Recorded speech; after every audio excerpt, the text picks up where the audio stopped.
Hello friends मु रंजन आपको स्वागत करुच्ची मोर यूट्यूब चैनल को। आसतु आज भिडियो जाना आम केमी अंत्योदय योजना को आप आवेदन करेंगे तार फॉर्म फिलअप केमी करेंगे और कौटी नहीं सबमिट करेंगे से विषय में पूरापूरी आपको जनइबी। भिडियो चलते आरंभ करिया। प्रथम देखूँ ऑनलाइन आप डाउनलोड करने प्रथम सर्च करूँ rhodisha.gov.in। देखो rhodisha.gov.in तापर सर्च करूँ। देखो ये रूराल हाउस ये जोटा रूराल हाउस आप क्लिक करूँ। देखो ये आम होम पेज टी आसी जाइए। होम पेज टी आसी जाइए। देखो ये देखो PMAY जी नूतन सर्वे तापर अंत्योदय गृह तापर गृह कार्यादेश। देखो ये अंत्योदय गृह योजना उपर आप क्लिक करूँ। देखो यही पेज टी आपंकर आसो ग्रामांचल सुरक्षित आश्रयस्थली अंत्योदय गृह योजना पूर्ण हे पक्का घर आशा विकसित होगा आम ओडिशा। ठीक है तो पेज टी आसुनी फुल तापर देखो आवेदन पत्र ये देखो आवेदन पत्र डाउनलोड जोटा आम रोचे। देखो ये आवेदन पत्र ये डाउनलोड मारतु। डाउनलोड कलापर देखो मोर अलरेडी डाउनलोड होती आप डाउनलोड देखिए बास ये इंस्टांट डाउनलोड हो। देखो ये PDF आसी जाइए। देखो ये फॉर्म टी आपंकर ओपन हम।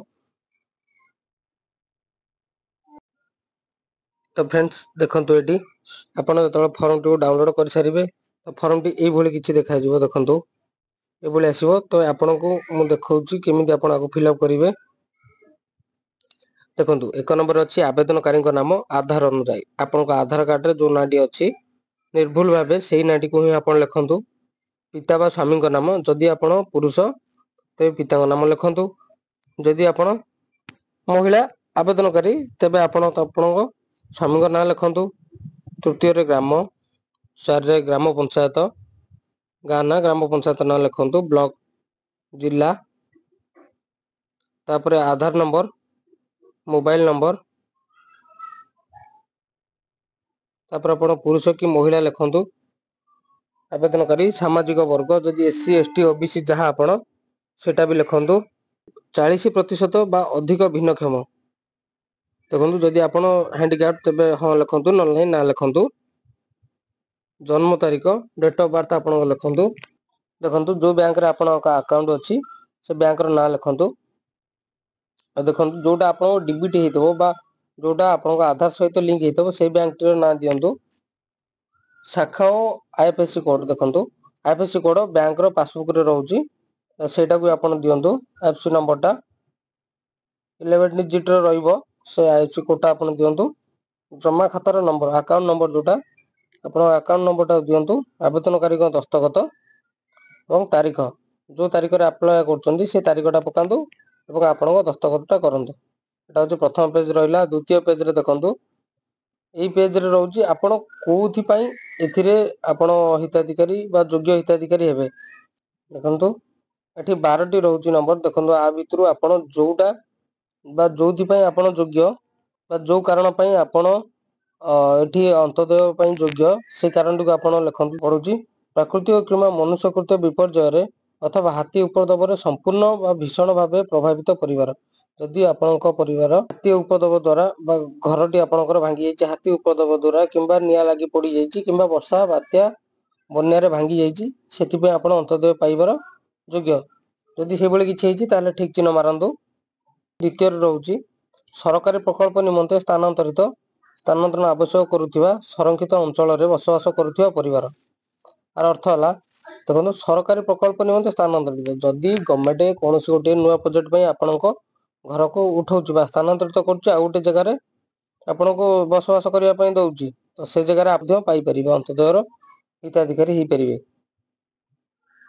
मुख्य उपार्जनकारी अति कम 40% शारीरिक भिन्नक्षम थिबा परिवार जदि आपण परिवार जदि मुख्य जे बापा जदि बापांकर 40% रु अधिक भिन्नक्षम शरीर थी हैंडिक्याप थे ताहले आपण अंत्योदयर योग्य हो पारे। अंत्योदय गृहर योग्य हिताधिकारी हो पारे।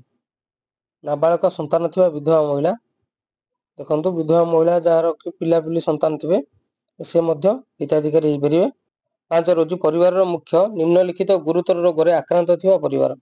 ଦେଖନ୍ତୁ ଯେମିତି ରହୁଛି କ ଠାରୁ ଟ ପର୍ଯ୍ୟନ୍ତ, ଯଦି ଆ ଭିତରୁ କୌଣସି ରୋଗରେ ଆପଣ ପୀଡ଼ିତ ତାହେଲେ ଏଇଠି ବି ଠିକ୍ ଚିହ୍ନ ଦେଇପାରିବେ। ତାପରେ ଦେଖନ୍ତୁ କୁଷ୍ଠ ରୋଗରୁ ମୁକ୍ତ, ଯଦି କୁଷ୍ଠ ରୋଗରୁ ଆପଣ ମୁକ୍ତ ହେଇଛନ୍ତି ତେବେ ବି ଆପଣ ପାଇପାରିବେ। ମୁକ୍ତ ଗତି ଶ୍ରମିକରେ ପାଇପାରିବେ। ଶହୀଦ ପରିବାର, ଜାତୀୟ ପୁରସ୍କାର ପ୍ରାପ୍ତ ଯଦି ଅଛନ୍ତି ତାହେଲେ ତାକୁ ମଧ୍ୟ ଆପଣ ଏଇ ଠିକ୍ ଚିହ୍ନ ମାରିବେ। ଜାତୀୟ ଏବଂ ଆନ୍ତର୍ଜାତୀୟ ସ୍ତରରେ କ୍ରୀଡ଼ାବିତ, ଏଥିରେ ଯେକୌଣସିରେ ଆପଣ ଯୋଗ୍ୟ ସେଇଠି ହିଁ ଠିକ୍ ଚିହ୍ନ ମାରନ୍ତୁ। ଯୋଉଟା ନୁହେଁ ବାସ୍ ତାକୁ ବ୍ଲାଙ୍କ ଛାଡ଼ିଦେବେ। ତୃତୀୟ ପେଜକୁ ଆସନ୍ତୁ। ଦେଖନ୍ତୁ ଦାଖଲ କରୁଥିବା ଆବଶ୍ୟକ କାଗଜପତ୍ର, ଏଠି ରହୁଛି ଆପଣଙ୍କର ଆଧାର କାର୍ଡ଼ର ଫଟୋକପି ବା ଆଧାର ଜେରକ୍ସ, ଜମି ପଟ୍ଟାର ନକଲ ବା ଜେରକ୍ସ, ବ୍ୟାଙ୍କ ଜମା ଖାତାର ପ୍ରଥମ ପୃଷ୍ଠାର ବିବରଣୀ। ଦେଖନ୍ତୁ ଏଇଠି ଯାହା ଡକୁମେଣ୍ଟ ଆପଣ ଦେବେ ଏଇଠି ସେଇ ଡକୁମେଣ୍ଟର ଠିକ୍ ଚିହ୍ନ ମାରିବେ। ଜାତିଗତ ପ୍ରମାଣପତ୍ର ବା କାଷ୍ଟ ସାର୍ଟିଫିକେଟ୍, କେବଳ ଅନୁସୂଚିତ ଜାତି ଓ ଜନଜାତି ଯୋଉଠି SC ST ସେମାନେ ହିଁ କାଷ୍ଟ ସାର୍ଟିଫିକେଟ୍ ଦେବେ, ବାକି ଆଉ ଦେବା ଆବଶ୍ୟକ ନାହିଁ। ଭିନ୍ନକ୍ଷମ ପ୍ରମାଣପତ୍ର, ଯଦି ଆପଣ ହ୍ୟାଣ୍ଡିକ୍ୟାପ୍ଟ ତେବେ ଆପଣଙ୍କର ହ୍ୟାଣ୍ଡିକ୍ୟାପ୍ଟ ସାର୍ଟିଫିକେଟ୍ ଦେବେ। ଯୋଉଟା ଆଟାଚ୍ କରିବେ ସେଇଠି ଏଇଠି ଠିକ୍ ଚିହ୍ନ ମାରିବେ ଯୋଉ ଡକୁମେଣ୍ଟ ଦଉଛନ୍ତି। ସମ୍ପୃକ୍ତ ଚିକିତ୍ସା ଅଧିକାରୀଙ୍କ ଦ୍ୱାରା ପ୍ରଦତ୍ତ ରିପୋର୍ଟ ଗୁରୁତର ରୋଗରେ ପୀଡ଼ିତ କ୍ଷେତ୍ରରେ, ଯଦି ଆପଣ କୌଣସି ଗୁରୁତର ରୋଗ ଯାହାକି ମୁଁ ଦ୍ୱିତୀୟ ପେଜରେ କହିଲି, ଯଦି ସେଇଭଳି କୌଣସି ରୋଗରେ ଆପଣ ପୀଡ଼ିତ ତାହେଲେ ଡକ୍ଟରଙ୍କ ଦ୍ୱାରା ସାର୍ଟିଫିକେଟ୍ ଏଠି ଦେବେ। ମୁକ୍ତଗତି ଶ୍ରମିକ ସାର୍ଟିଫିକେଟ୍, ସେଇଟାକୁ ଯଦି ଆପଣଙ୍କର ଅଛି ତାକୁ ଦେବେ। ଜାତୀୟ ଏବଂ ଆନ୍ତର୍ଜାତୀୟ କ୍ରୀଡ଼ାରେ ଅଂଶଗ୍ରହଣ ସମ୍ବନ୍ଧୀୟ ସାର୍ଟିଫିକେଟ୍, ଯଦି ଆପଣ ନ୍ୟାସନାଲ୍ ବା ଇଣ୍ଟରନ୍ୟାସନାଲ୍ ସ୍ପୋର୍ଟସରେ ଭାଗିଦାର ଅଛନ୍ତି, ଭାଗ ନେଇଛନ୍ତି, ତା ସମ୍ବନ୍ଧୀୟ ସାର୍ଟିଫିକେଟ୍ ଦିଅନ୍ତୁ। ଜାତୀୟ ପୁରସ୍କାର ପ୍ରାପ୍ତି ସାର୍ଟିଫିକେଟ୍ ଯଦି ଥିବ ଆପଣଙ୍କର ତାକୁ ବି ଦିଅନ୍ତୁ। ଅନ୍ୟ କୌଣସି ଯଦି ସାର୍ଟିଫିକେଟ୍ ଅଛି ତାହେଲେ ଏଇଠି ବ୍ଲାଙ୍କରେ ଲେଖନ୍ତୁ, ଏଇ ଜାଗାରେ ଲେଖନ୍ତୁ ଏବଂ ତାକୁ ବି ଆଟାଚ୍ କରନ୍ତୁ। ମୁଁ ପୁନର୍ବାର ଘୋଷଣା କରୁଛି ଯେ ମୋର କୌଣସି ସ୍ଥାନରେ ପକ୍କା ଘର ନାହିଁ। ଯଦିଓ ଆପଣଙ୍କର କୌଣସି ଜାଗାରେ ପକ୍କା ଘର ଅଛି ତେବେ ଆପଣ ଏଥିରୁ ବଞ୍ଚିତ ହେବେ।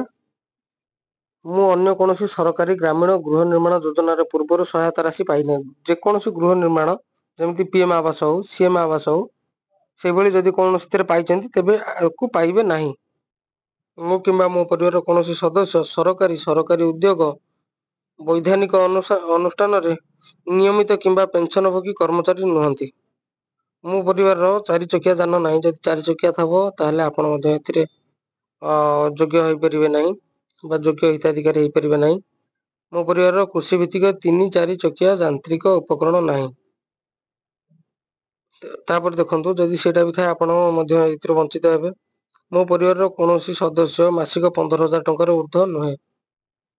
ଯଦି ମାସିକ ଆୟ କୌଣସି ସଦସ୍ୟଙ୍କର ଘର ପରିବାରରେ 15,000 ଉର୍ଦ୍ଧ୍ୱ ହୁଏ ତେବେ ମଧ୍ୟ ଆପଣ ଏଥିରୁ ବଞ୍ଚିତ ହେବେ।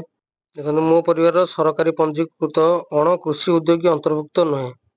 ଏସବୁ ଯାହା ବି ଲେଖା ହେଇଛି ଦେଖନ୍ତୁ ଆକୁ ପଢି ନିଅନ୍ତୁ ଏବଂ ଏଇଠି ଆପଣଙ୍କ ନାଁ ଲେଖନ୍ତୁ। ଆପଣଙ୍କ ନାଁ ରହିବ। ସତ୍ୟନିଷ୍ଠା ଭାବେ ଘୋଷଣା କରୁଛୁ ଯେ ଉପରୋକ୍ତ ସମସ୍ତ ତଥ୍ୟ ସଠିକ୍ ଅଟେ। ଏଇଟାକୁ ଟୋଟାଲି ଲେଖିବେ, ଦେଖନ୍ତୁ ପଢି ଦିଅନ୍ତୁ। ତାରିଖ, ଆବେଦନକାରୀଙ୍କ ଦସ୍ତଖତ, ପୁଣି ଆଉଥରେ ଆପଣଙ୍କ ସାଇନ୍ ନିଅନ୍ତୁ, କରନ୍ତୁ। ଏଇଟା ହେଉଛି ସମ୍ମତି ପତ୍ର। ଏଠି କିଛି ଆବଶ୍ୟକ ନାହିଁ, କେବଳ ଆପଣଙ୍କ ଆଧାର ବ୍ୟବହାର ପାଇଁ ଆପଣ ପରମିଶନ ଦଉଛନ୍ତି ବା ସେତିକି। ଆବେଦନକାରୀଙ୍କ ଦସ୍ତଖତ ଆଉଥରେ, ତାରିଖ ପକାନ୍ତୁ।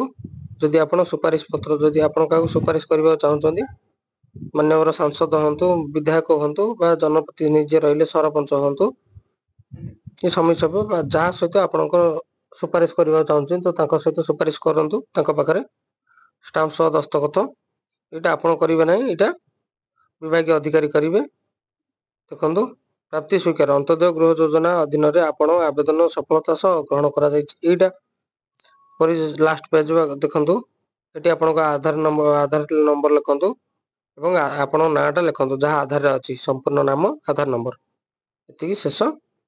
ଦେଖନ୍ତୁ ଏଇଟା ହେଉଛି ସ୍ୱାକ୍ଷର ଅଧିକାରୀଙ୍କ ନାମ। ଦେଖନ୍ତୁ ଏଇଠି ଆପଣଙ୍କର କିଛି କରିବାର ନାହିଁ, ଏଇଟା ସେ ତାଙ୍କର କରିବେ। ଏଇଟା ସରିଲା ପରେ ଲେଖିକିରି ଆପଣ ୟାକୁ ନେଇ ସବମିଟ୍ କରନ୍ତୁ।